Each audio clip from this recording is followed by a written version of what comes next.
Welcome, folks, to another episode of the Work Item Podcast. And today I have a very good friend, a former colleague that actually brought me to Microsoft, who is now an HR leader in tech, David Daniels. Welcome, David. Hey there. Nice to see you again. It's been forever. It has absolutely been forever. I think we talked right before the recording that it's been since, 2014? Yeah, something like that. Yeah. So a long, long time. So, David, why don't you tell us more about what are you working on these days? Yeah. Right now, I'm an HR manager, and which basically essentially means I'm like leading an HR function within the tech industry. And I'm currently working at Snapchat, which has been really exciting to make that transition. I was formerly at Microsoft, went from like being a college recruiter to an HR business partner. And then I transitioned to Pinterest. So I was there for a couple of years, and I've been with Snap for about 9 months now. It feels like forever. And then in my second life, I'm also a board member of Ada Developer Academy, which is a nonprofit, essentially boot camp program, helping women and gender diverse individuals get into the tech industry. Fascinating. So one of these things that I have literally no idea about, what it's like to work in HR. On our show, we talk to a lot of folks who are product managers. We talk to folks who are designers. You are literally the first person who is an HR leader. So tell us more, what it's like to work in HR. What's the job like? Oh, wow. That's a great question. It is never a dull moment in HR. And I know the first thing that people think when they hear I work in HR is they're like, oh my gosh, there must be all these like crazy stories that you have. And I'm like, yeah, there's a little bit of that. But a lot of what I do actually is as an HR business partner, I'm kind of this like business consultant with the leaders of the function. And my job is to ensure that they have the staffing that they need, that they have the resources to support their top talent, that they have a healthy performance review cycle. But I do a lot of org planning. So as an organization is growing or the business is growing, we start thinking about how the organization is going to be shaped. Do we need to bring in more senior leaders? Do we need to promote into more managers? Do we need to flatten an organization and make it wide? Or do we want to narrow the organization to focus in on very specific verticals? So I do a lot of consulting essentially throughout the day, but there definitely are the tactical HR things that we manage. So, usually 1 to 2 times a year, there's a performance review cycle. So I'm just coming off the heels of that, where we spend about a month to a month and a half going through different steps in the process of self-evaluation, manager evaluation, performance award processing. So it's a lot of fun things, and then also a lot of challenging things, which I love in HR. But specifically, I love the idea of working with the engineering organizations, primarily because they're building the thing that is being sold by a company or being used by users. And it's really fun to like see the inner workings of an engineering organization, but then see the output in the actual product that's being built. So now that you mentioned that, you talked about your professional track, and now you also called out the fact that you are a board member. Tell us more about what that is about, and how do you balance that work with your primary responsibilities? Because it's a tricky subject when we talk about work-life balance, and I'm sure being on a board is not one of the more relaxing or easiest things to do. Contrary to popular belief, being on a board can actually be really, really fun. It is a lot of work at times, but it can be fun. So you're essentially advising a full-time staff, or usually a volunteer staff, perhaps potentially in the org, on how they're supposed to run the organization. And I'm new to Ada, but I'm not new to being on a board. So I started out as early as in elementary school being on like student council. And then I moved into student government. So I've kind of used to doing this like advisory board type role in addition to my day job. Back when I was in school, it was like be a student, but also do these extracurricular activities. So for me, it's not like much skin on my back. Like I just love doing and giving back in addition to doing my day job. I would say specifically for Ada, it's been really fun to advise the significant growth that they're going to see in the next year. So they're currently in a grant process where it's Equality Can't Wait is the name of it. And we're reviewing a strategic plan that they're submitting to this organization to be reviewed to determine if they're going to get a larger grant. We're advising the executive director, CEO on how we want to position the organization and how they want to grow over time. Do we want to scale globally? Do we want to scale within the US? Do we want to have more virtual programs? How do we brand the organization? How do we think about building the organization out? So it's almost like doing a little bit of my day job, but doing it for a nonprofit purpose. So it's really fun to be able to do it. In terms of balancing time, though, I would say a lot of it is for me. Before I signed up to be on a board, I always ask what is the time commitment and also what is the cadence of commitment. So thankfully, this board is growing. The organization is in its sort of really solid inflection point where it's going to double in size over the next year, if not triple. There's a lot of really great things that are happening in the organization, which means they also expanded their board and they expanded and changed how the board interacts. So we went from meeting monthly as a board to actually meeting every other month. And then the off months, we're actually doing task force meetings. And it's essentially just being an advisor. So yeah, it's really fun, but definitely in terms of time, I just always build in my mental model that I'm going to carve out X percentage of my time for good purposes in addition to my day job. How hard is it to find an employer that is willing to allow you to balance that out? Because I feel like that's an area where not every company might be open to folks serving on a board somewhere else, even if it's a nonprofit. Yeah, that's a good call out. I mean, it depends on the stage of the company, honestly. And I think, obviously every company has to make a decision on, are you doing something that would conflict with your current duties, that would take you away from your day job? I work for a company that allows flexible work schedule, which means I get my work done when I can. I also have the ability to, take time off when I need to, whether it's, taking care of my family on a flip of a dime, needing to take a day off, or if I'm just feeling burnout and I know that I can get my work done in 4 days this week and I take Friday off. So I've been really blessed to work at employers that also honor that. I typically ask about it in my interview process in terms of, being involved in outside organizations and serving on boards. And, when it's nonprofit, generally speaking, employers are comfortable with you doing that. I think it's when there's potential conflict of interest, or if it's going to take you away from your job and make you less effective in your day job, is when there's usually questions. And I mean, I'm in HR, so I could probably say this, like, as you grow in your career over time, especially getting onto, for-profit boards or doing side projects or, doing your own, startup on the side, like, you definitely need to disclose that to the company when you're interviewing and talk to the compliance team to see if there are any potential conflicts of interest. I know I do it on a regular basis, so it's definitely something to keep in mind. But I would say on the whole, like, if it's a mission-driven organization and it's not a conflict of interest with your current company, you generally should be able to do it. To that point, and tangentially to what you called out around flexible work hours, one of the questions that I ask of every single guest is, given the times that we're in, and last year changed a lot of the workflows for a lot of folks and kind of forced us to work from home, which affected a lot of the flexible schedules, a lot of the ability to communicate. How did that change for you? Because the more I think about it, the more I realize that HR is one of those jobs that seems like you would need to have that face-to-face contact with people. You want to talk to people. You want to communicate very clearly and obviously. How has this changed for you in the past year? Yeah, it's a really interesting question. For me, the primary change has been being stuck at home, like not having the benefits of commuting to the office and, kind of separating home and work. So my partner and I, we changed our living situation twice last year. We moved to a place that had a second bedroom where we could share an office, and we quickly learned we could not share an office. So 7 months later, we moved to an apartment that had 3 bedrooms essentially, and now we have our own separate office. So this is my office and the gym. He's got the kind of meditation space / his office, and then we have our bedroom and the living room.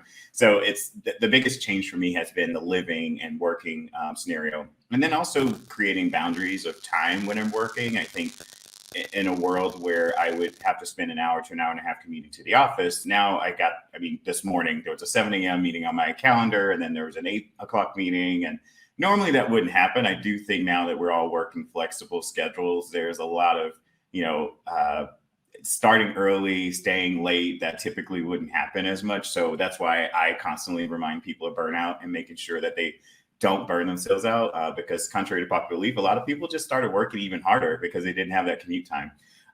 I would definitely say for HR, so give you more context, I moved from San Francisco back to Seattle in my former role at Pinterest.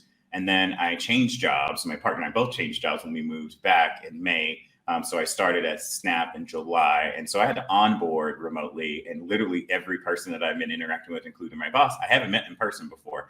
There's been a few edge cases where we've had to go to an office for a specific need, and 2 or 3 people were there with a mask and staying 6 feet away from each other. But on the whole, everyone's virtual.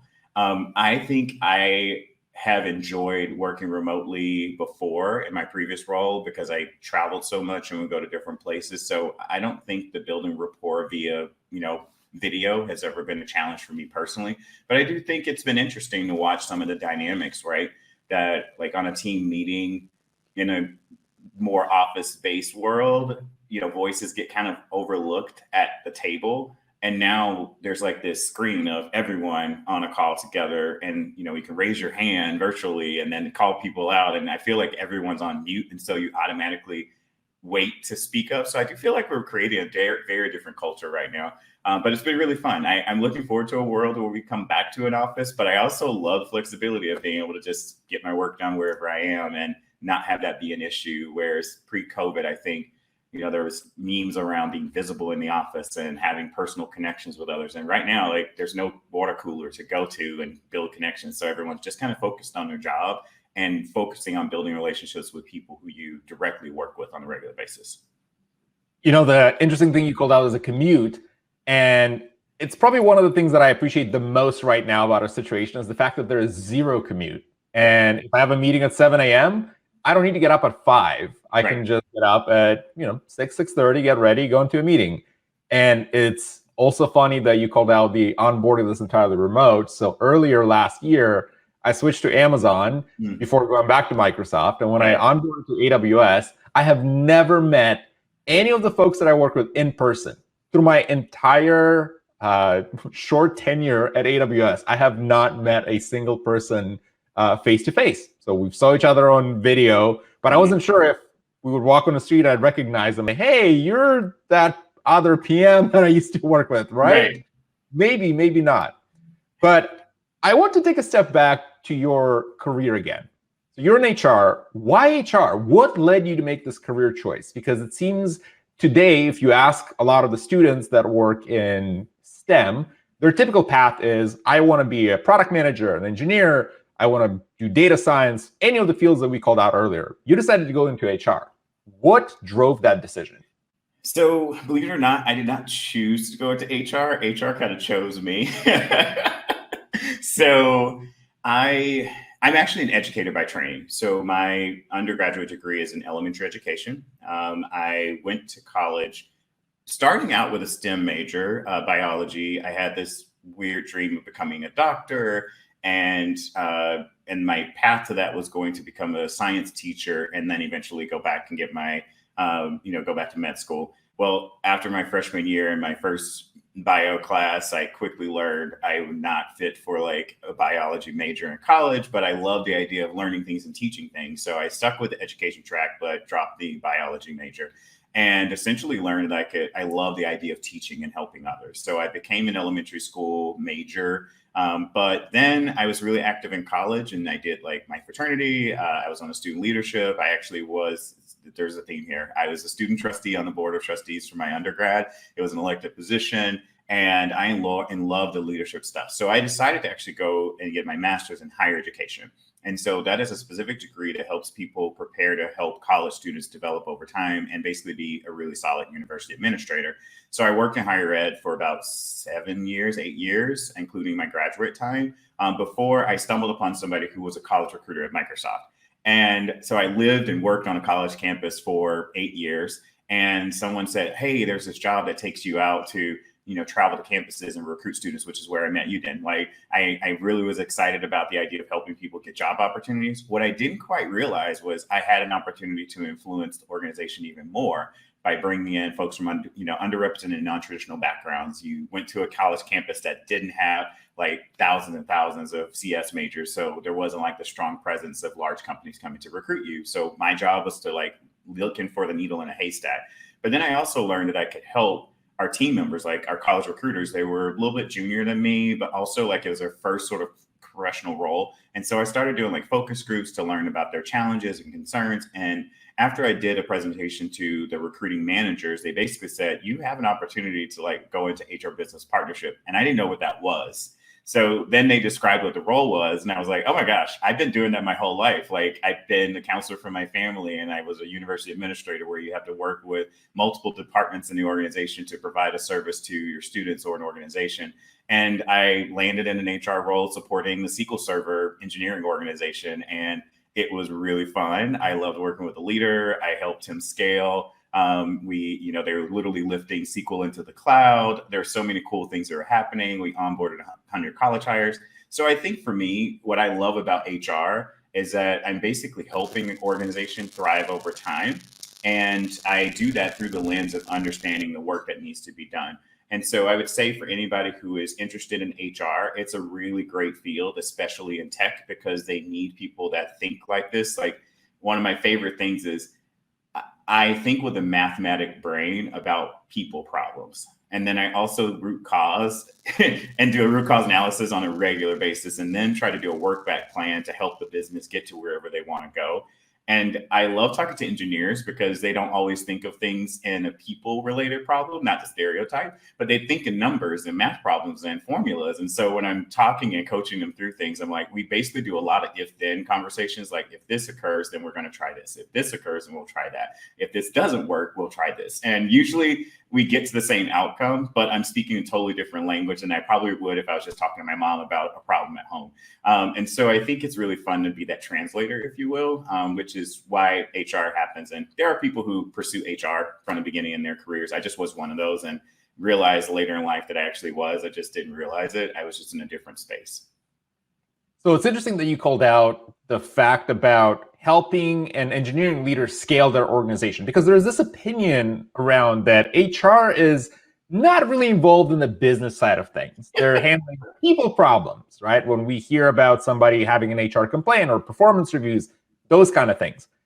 Tell me more about what's it like working on a business side, because you have a deep understanding of the business. You actually work very closely with an engineering team that shipped one of the key products for Microsoft's cloud offering. Mm-hmm. Yeah, so there's usually different ways that you process like helping a leader grow an organization or scale or shrink. It really just depends on what the business objectives are. And so for me, I start with the problem statement of what are we trying to solve, which any engineer, scientist would know. You start with a problem statement. And then we basically call out like, what are the challenges that are preventing us from solving this problem, and what resources will we need to put in place to solve that problem. So essentially, whenever I talk to a leader, I say, hey, what are your business objectives? And what are you trying to accomplish? What things would you need to have in place in order to do that? And do we have that today? If we don't have it today, do we need to acquire it? Do we need to grow it? Do we need to build it? Do we need to buy it? And so there's different ways that we think about it. And then if it ultimately lands down to needing to bring more people in or restructure an organization in a way that makes the most sense, we do design thinking together and whiteboard, and literally whiteboard like we're dealing with a problem, and decide, okay, if there are gaps in our problem, like we don't have a resource that we actually need, then we create a role and or roles if you need to, or we talk to finance or accounting and basically say, hey, business development, there's this really huge opportunity we have, and it's going to require X number of people to deliver it. We don't believe it will be, financially stable enough for us to hire, in a brute force manner, one-to-one engineers, but there's this company over here that actually is building that thing that we need. Why don't we think about acquiring said company instead? So it's really fun to like talk through those problems. In an unfortunate world where you have to shrink an organization because either a service has been deprecated and no one's leveraging it anymore, and or we want to deprecate it because there's another opportunity. I then talk to the business about, hey, who are the people building that thing that's been deprecated, and how can we shape the organization in a way that even though it may land in a reduction in workforce, it's the right reduction in workforce, and what's the business justification for doing so. So I love the good stuff, of course, like bringing people into the fold. There's a big announcement that went out today about acquisition. I worked on the back end of that, which is really fun. So there's a lot of really cool things that HR can do that people don't know about. Obviously, yes, there's HR problems that we deal with, but the majority of my job is doing the strategic things. So tapping into the wealth of experience that you have, you worked at Microsoft, you worked at Pinterest, and Now now you're making me sound old. that's it's experience. That's what I choose myself. I looked at the calendar as well. I'm like, wow, it's been a while since I started, and now I help mentor some folks that are in their freshman year, sophomore year. Like, wow, those kind of questions. I was not as smart back in the day as a lot of folks now. You were smarter than you thought. Thank you. But you worked at Microsoft, Pinterest, and now Snap. I'm sure you have a lot of lessons learned throughout this journey. What are some of the highlights or some of the things that maybe surprised you as you were exploring this field? Yeah. I think you and I have something really in common, which is we think like entrepreneurs, and no matter where you are. And in fact, my first performance evaluation I ever received was from a manager in my first full-time job. And he actually said the quote word in my evaluation: David brings an entrepreneurial spirit to everything that he does. That can have benefits and trade-offs. So I will say that thinking entrepreneurially for me has always been a benefit and an asset, and I've leveraged it. Meaning, whenever I look at a situation at work, I think about what is the traditional way of solving this situation and how can I solve it in a different way that either reduces impact to others or improves the experience of others. And so that's just how my brain works. And I think the tech industry in particular, like, we really thrive on people thinking that way. And that can really set you apart from others who just say, what am I supposed to do? Tell me the instruction manual. Okay, I'll go build the thing. And so I think the lesson that I learned was, don't be afraid to ask the question why, or ask the question, how can we do this differently? Not for doing things differently sake, but because you've either seen an opportunity to do it in a better way. Also, don't be afraid to share an idea of what could be done differently, even if you have it in your mind. But curiosity is one of the biggest factors, I think, that has set any leader that I've worked with apart at any of the companies that I've worked for, because they're curious to do things differently versus just being a know-it-all, if you will. So the buzzword that, of course, is out there is growth mindset, which I'm sure you're familiar with from Microsoft days, but also like just Carol Dweck's work on having an open mindset and thinking about what could be versus thinking very fixed in a sense that like this is the way it will always be, can really transform how you think about your career and where you go and where you want to work. So one lesson that I learned was leaving Microsoft. I left Microsoft and took a huge bet to go to a pre-IPO smaller company. And I did it because I wanted to grow in my career as an HR professional in tech. And there's no knock against people who've been at Microsoft for years. And we both know, like, you can have an amazing career at Microsoft and larger companies where you work for multiple products and multiple divisions and get a very different experience every day. But there's something unique about leaving and going to a totally different company culture and learning the lessons there. And it wasn't like the smoothest road at times, because I was used to a much larger scale HR organization and we were building the thing that HR at Microsoft had already built 15 times over.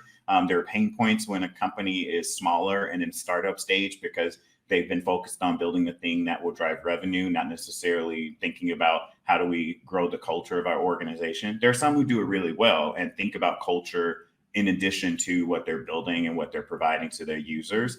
And so you really just have to decide, like, what am I going to learn from this experience? And so I would say that is one of the bigger nuggets that I've had, is no matter how challenging or tiring or exciting something is, I always take a step back to ask, what am I learning from this experience? And how will this help me in the future? And also, how can it help me help others in the future? And if you go in with that mindset of like, what am I learning from this experience versus just, complaining or being frustrated? Like, if I say what am I learning from this experience, it forces me to pause and say, let me express some gratitude for what I've learned versus this was really painful. So I think those are the lessons that I've had along the way, is just be curious and be open to, no matter what you're doing, you're learning something. You're gaining some experience that you may be able to apply in the future. It ties in so well to something that one of our previous guests, Charlie Kindle, called out in the podcast, where he mentioned the concept of ownership. There is no them.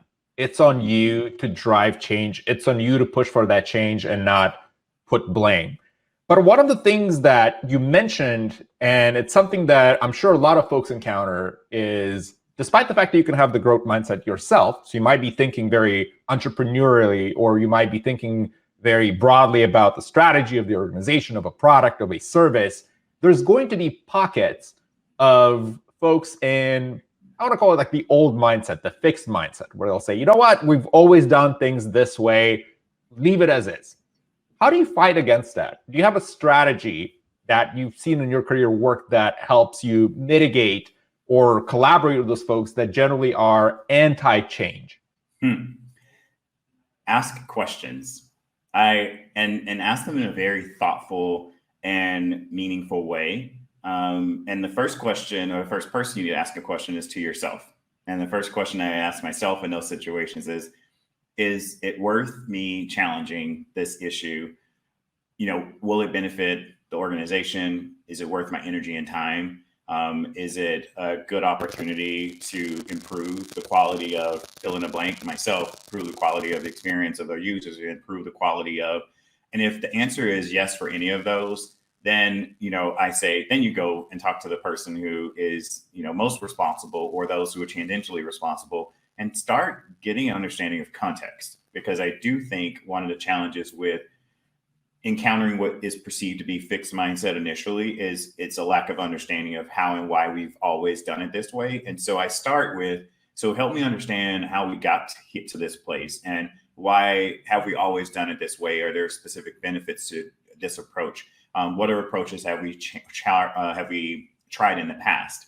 And if we've tried those in the past, why didn't they work, or why do we choose not to continue doing that?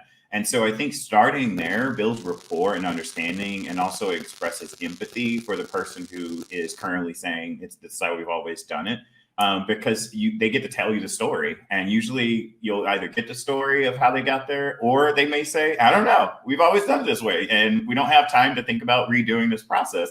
And that could be your answer, is there's not enough time and energy or resources available to change what we're doing. It would disrupt X, it would stall this process, or there's 3 other downstream things that are impacted by this, so we can't quickly pivot and change this process right now. And that could be your answer. Or you may have an opening to say, hey, I've been thinking about doing things differently. Would you mind, can I get a minute of your time to explain what I've been thinking and get your feedback on it?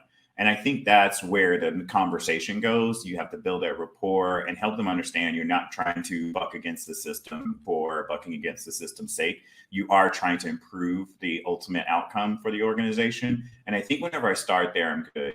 I could say the opposite will totally get you, in a really not so great place. If you come in with guns a-blazing to say, this is old school thinking, you guys have always done it this way, and this is never going to work. Or you need to change things, that you won't win people over. And you may even start, you may even be talking to deaf ears at that point. They won't hear you because they assume that you're attacking or judging what's already been built. So curiosity, asking questions, and hopefully they will partner with you on thinking of creative solutions. It's the concept of you're spending your leadership capital if you're telling people what to do instead of clarifying, because there might be items where you might just not be aware of. And there's things that are, as I refer to them, as blind spots, where they made a certain decision because of specific constraints that I just don't see yet. And coming in and saying, do things my way, it is usually not conductive to very good interpersonal relationships. Nope. I want to ask, you mentioned entrepreneurial spirit, and this is something that was your strength for some time. How do you develop that? What's your approach to building out this entrepreneurial spirit and thinking outside the box about all kinds of problems that you encounter in your career? So I would say, in terms of having an entrepreneurial spirit, I go back to how and why I have that. And let me be clear, not everyone is wired or needs to be an entrepreneur. A lot of people in the world are, I call them worker bees, and it's not a bad thing, but it's like our society operates with people who need to pick up an oar and row. And then there are people who think about how to build the next and greatest boat, and that's okay. And if everyone's trying to build something new and not like moving things forward, you just have a lot of people in a laboratory thinking about what could be and never actually building the thing that needs to be built. And so, one, don't feel like this is me saying you must be entrepreneurial, but I do think you can approach your work with an entrepreneurial spirit, which means thinking creatively and root cause, like thinking about what you're doing today and making sure that you do it in the most efficient and you know, effective way that nets out to everyone being positively impacted by it. And so for me, that's how I approach pretty much everything that I do in my day job. If I'm going to launch a new system, I think about who would be impacted by it and make sure that when I roll it out, I do everything possible to roll it out in a way that it doesn't interrupt someone else's workday or doesn't add more to their plate that is unnecessary. I also think about my own time and make sure that I'm not doing all the work and taking it off of people's plates that probably need to learn that experience and do it themselves. And I think that's how I approach my work. When I take a step back and figure out why I'm wired this way, a lot of it, to be honest, comes from my upbringing.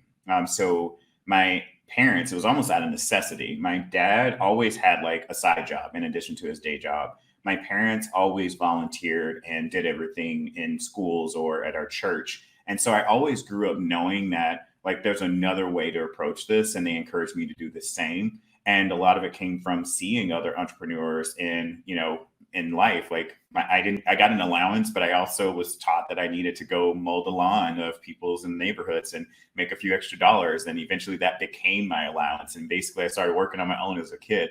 And then when I got to high school, I was involved in student leadership activities, but I got a side job in addition to being a student. And so I've always just thought creatively about how to, you know, make it in life. And I think that bled into my career over time, and it still stayed there. And I know you have a question about this, so I'm going to go ahead and say, like, in addition to my day job, like I somehow decided to pursue a doctorate degree. And although I paused on my studies, even that notion of going back to get my degree, it wasn't a like, oh, I must get my doctorate. In my previous life in higher education, that would be the next step. Everyone, of course, that's working higher ed, if you want to become a dean of students or a vice president of student affairs, you generally need to have a doctorate. And so I left that career though, and I didn't need to, but I realized there's this problem within the tech industry that we all know about, and it's a diversity gap.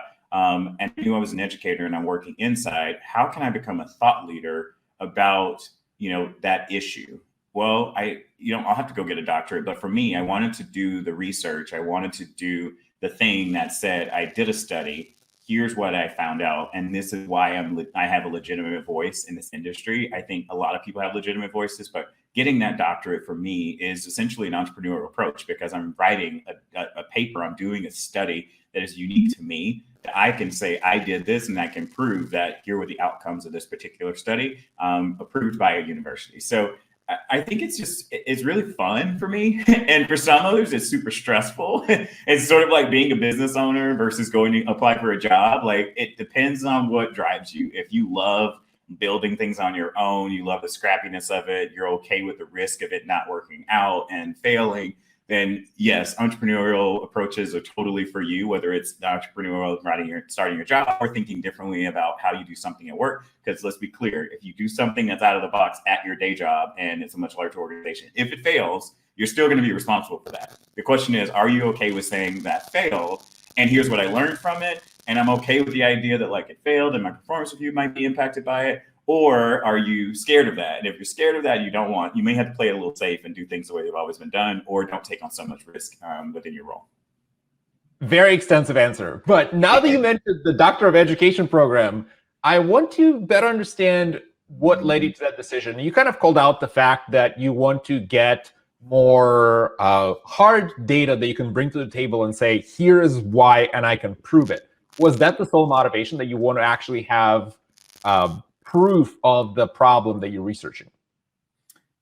Yes and no. I think, I'll try to be briefer on this response. But basically, the idea of pursuing this degree came out of nowhere. Like, I was talking with a colleague about finding more underrepresented individuals to recruit for open roles. And I kind of had this like epiphany that the reason that we don't have more people who look like me, Black and brown or female folks in tech, is specifically because our society has kind of created this unconscious bias of what an engineer looks like. And our society is also, with the US, like resource schools in a very different way, so that people who are in a poorer school system don't actually see software engineering as a potential career for themselves because they don't know what it is. And I'm one of those people. Like I took calculus, which is the highest level of math you can take in high school as a junior. So I was 2 years ahead of my class in terms of math skills, but no one told me about software engineering. And I didn't know what it was. The only thing I really knew in terms of hard science that I could do was be an engineer, but I didn't know what that looked like and wasn't interested in it, or be a doctor. And I pursued becoming a doctor because it's someone that I interacted with. I didn't really interact with software engineers or understand what code was. And so by the time I made it into tech, I basically just had this epiphany of like, how the hell did I get here? Like, how did I get into tech? And why aren't others getting there? And I realized it's basically a personal story of like what didn't happen to me and how can I make sure that it happens for others in the future. And the only way to do that in an effective way is to tell the story of those who did make it into it and how they were able to, and see how we can scale that experience to others. So that was the motivation behind it. But I basically just had this like one-time conversation with someone and said, here's the problem. This is what we really need to do. But in order to tell someone this is what we need to do, I need to do a study to prove that that's what we need to do, if that makes sense. And I basically just said like, oh crap, I got to go back to school. Like it hit me literally. This woman when I was talking to was like, is this like a nonprofit you're starting or a program? And I was like, no, but I think I need to do something to prove that it's something that needs to be done. So I think I'm going back to school, mostly just a nerd. And I like that. I am just constantly impressed by, again, the breadth of the things you're tackling. So in addition to being on the board and HR leader, you're also going for a doctorate. I mean, how do you find the time? This is so unique, but it's also such an important area of research. And I'm so glad that we have somebody like you looking into that. For folks that want to get into HR, for folks that want to explore this field, are there any particular skills that in your experience, you found that they help you succeed, that other folks can adapt and grow as well? Yeah, great question. So I would say a couple of things. It depends on the track you're going. If you're interested in working in HR, as a college student, I would suggest doing things that are specific to helping people in organizations. So, I was a resident director, becoming a resident assistant in your residence halls.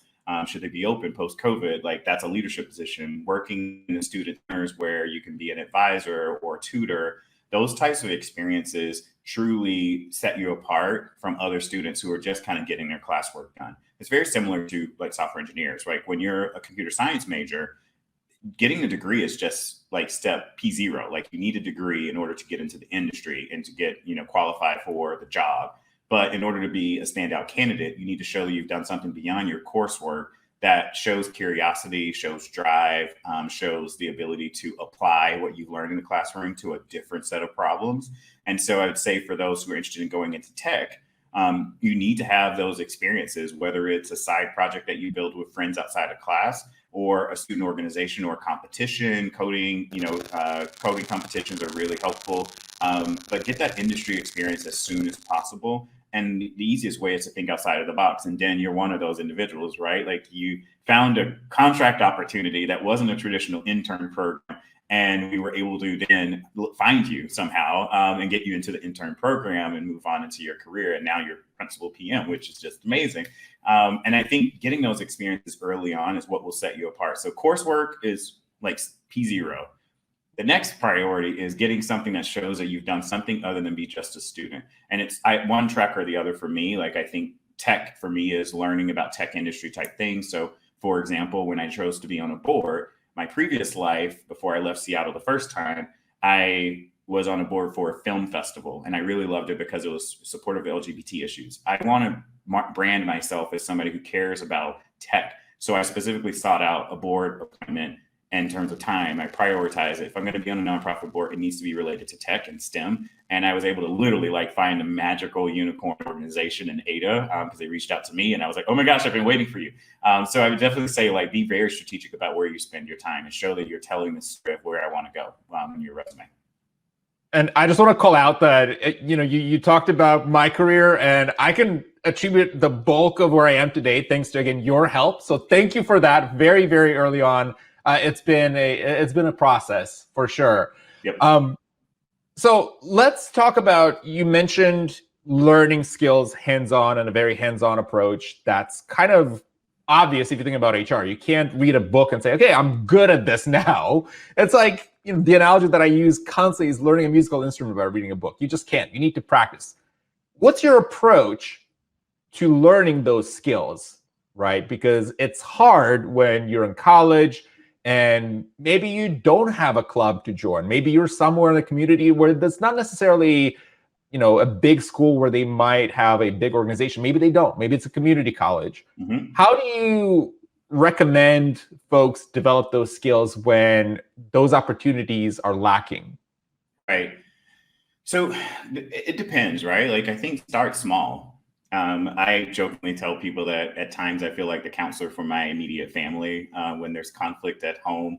They live in a very other side of the country. But if there's usually a two-way conflict or three-way conflict with my siblings or my parents and my siblings, I often get a call from one of them to tell me one version of the story and the other. And I basically end up coaching and doing HR type things in that way. And it really is about, when have you applied a theory that you've learned to a problem? And so one of the theories or like frameworks of how to give feedback, for example, is situation, behavior, and impact. And really it's basically a narrative or a framing of narrative of how you give feedback and also how you can receive feedback. And essentially just saying you could do this better doesn't help an individual, right? So you need to be thoughtful about, when in this situation, here are the behaviors that are exhibited, and here is the overall impact.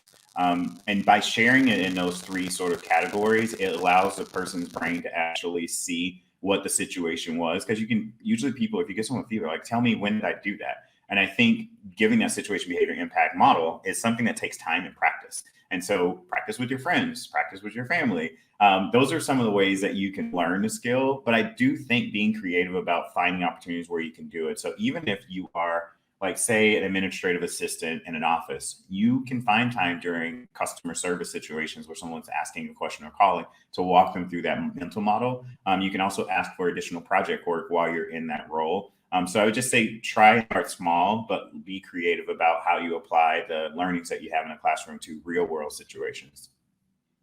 Fantastic. Well, thank you, David, for sharing these insights. Again, I knew nothing about HR, and thanks to the conversation with you, now I have a much better understanding of what the field is about. For folks that want to break in the HR field, one uncommon tip, what would that be for folks that have an aspiration to go into this field, and the one thing that they would have a hard time finding on a blog or in a book or any kind of public medium? What would yours be?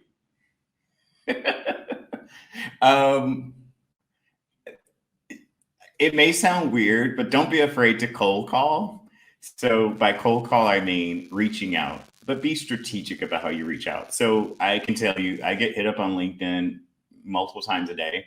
I cannot respond to everyone. I only respond when there is a need for me to respond. I definitely get a lot of, hey, I'd love to talk to you about this opportunity, and it's not an opportunity that I'm responsible for, or I'm not a recruiter, so I wouldn't be able to get them there, and I don't have a prior connection to them.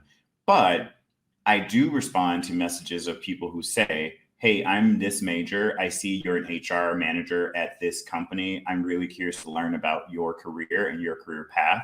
Would you be willing to make time to talk to me about how you got to where you are? I almost always respond, whether I have the time to meet or not, because they've been very thoughtful. My uncommon tip is, find somebody with the title that you want to have at the company that you want to work in. Reach out to them and tell them why you want to talk to them, and start with an informational conversation first to learn about their experience. It could lead to a referral. It could lead to you just making another connection, but be strategic about it. Or another idea, find someone who graduated from your university. You can search on LinkedIn for it and say, hey, you graduated from my school and you now work X. Like, those cold calls could work out. You'll probably get 9 no's or no responses and 1 yes, but that 1 yes can get you there. So don't be afraid to do it. Just don't reach out to randos and say, hey, I want to talk to you, help me, because you won't get a response. Can I get a job referral, David? Right. I would refer you then, but that's because I know you. Right. Network, super, super important. So, David, where can folks find more about you online? Yeah, great question. LinkedIn is kind of my main medium. So you can find me on LinkedIn, David Daniels. You can also just send me a message there and I'd be happy to connect. That's kind of where I leave my social media for my professional life, to be honest, because it's the only one that I can manage on a regular basis. I do have a Medium page, but I'm really bad about writing things out. I only have one posting so far, but You can find me on Medium as well. But let's start with LinkedIn. It's probably the best way to find me. LinkedIn, Dan. Wonderful. Well, thank you so much, David, for being here. I learned a lot. I hope our folks listening to this will learn as well. And I do want to have you on this podcast again in the future because I have way more questions. Absolutely. We didn't have enough time. Awesome, Dan. Well, it was really great to see you. Thanks for having me. Yeah, thank you for being here, David. Talk to you later. See you later. Bye.